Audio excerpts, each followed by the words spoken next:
right, so the bank just announced that they're going to be raising interest rates by a full 1%. Okay, a full 1%. How does that affect your car loan? If you're into a car loan right now, especially one of those high interest car loans, how does that affect you? Let's talk a little bit about that. Check the mic and make sure it sound right, boys. Hey guys, it's McNeil from Louisa Automotive. If you're new to this channel and you want to support the channel, you want to subscribe, like, share, leave your comments in the comment section below. It helps the channel out a lot. We appreciate you for doing that. Now let's get into the topic. We want to talk a little about the interest rates. So the Bank of Canada just announced that they're going to raise interest rates by another 1%. At the time of recording this video, the US is probably, the streets are expecting them to go 0.75, but most likely might do a full percent. I don't know yet, because at the time of recording this video, they have not released what their interest rates will be. So people on trying to buy a car or into a car loan are wondering what's going to happen to them and their car loan. So first of all, let's talk about the people who already have a car loan. Understand that if you had bad credit and you got one of those subprime loans, unfortunately, you were already fucked from the time you got the loan. You're already paying 29.99. You're already paying 30-40% effective with all of those fees they charge you. So your high interest as it sits will stay the same. It's not going to go any higher than that, because they already gave you as high as they can. And most car loans, including prime and subprime, normally fixed rates. So you're not on a variable interest rate, meaning even if the interest rates went higher, it doesn't affect you. You're going to stay the exact same. Okay. If you are trying to get into a new car loan right now, the same thing. If you're at subprime, like normally the banks are conditioned to charge you as much as they can already anyway. So even if you are buying a car in the subprime market, you will still be paying the same high fucking interest rates, so you do not have to worry. If you're a prime buyer, that will affect you. So if instead of getting a 3% car loan, you might get a 4%. If you're into the 4% bracket, you get a 5%. So if you're trying to buy a car and you have normal credit, yes, that car payment will be more money. It will cost you more money.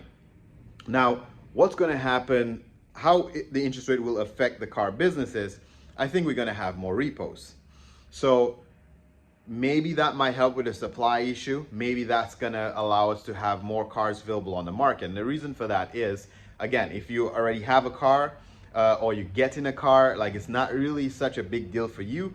But what's going to happen with the car prices, what you need to realize is people have to decide, especially if you're on a variable interest rate for your mortgage, if people have to decide that for that 1%, I have to pay $400 or $500 a month for my mortgage, they got to cut back that money somewhere, because Canadians apparently don't have that much savings and they are still technically paycheck to paycheck. Most of them, most Canadians, as per stats, are paycheck to paycheck. Now, if they have to decide whether to pay debts, pay their mortgage, or pay the car loan, I bet you they're going to be a lot of repos, because you're going to equally realize that you overpaid for that car in the car bubble. And what do you want to lose? You want to lose your car, you want to lose your house, okay? So they most likely won't pay for the car, and we're expecting to see repos go up.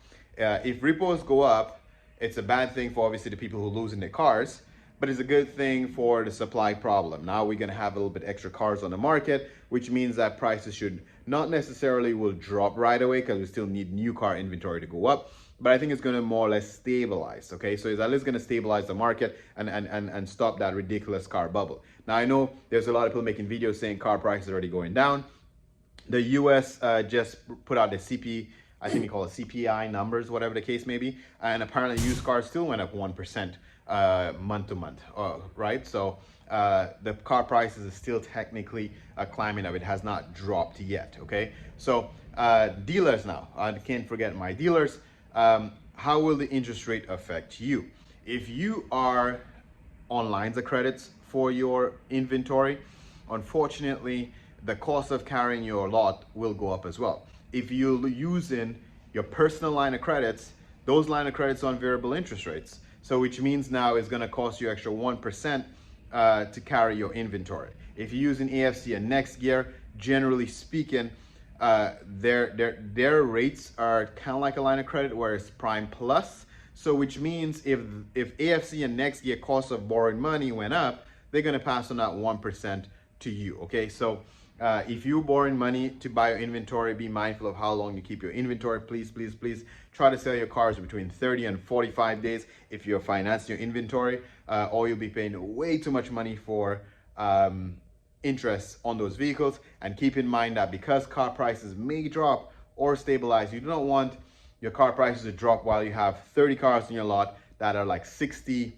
days on the market, and because you lose money. Okay, so if you continue to run your cars, even if you take less profit, get rid of the fucking thing, sell the cars cheaper, turn them around. That way you are buying with the relevant market. If you bought a car 2 months ago and now trying to sell the price and drop on you, if you're selling the car within 30 days and 45 days, the likeliness of the price dropping on the inventory you're sitting on is slim. Okay, so buy current inventory, flip it quicker.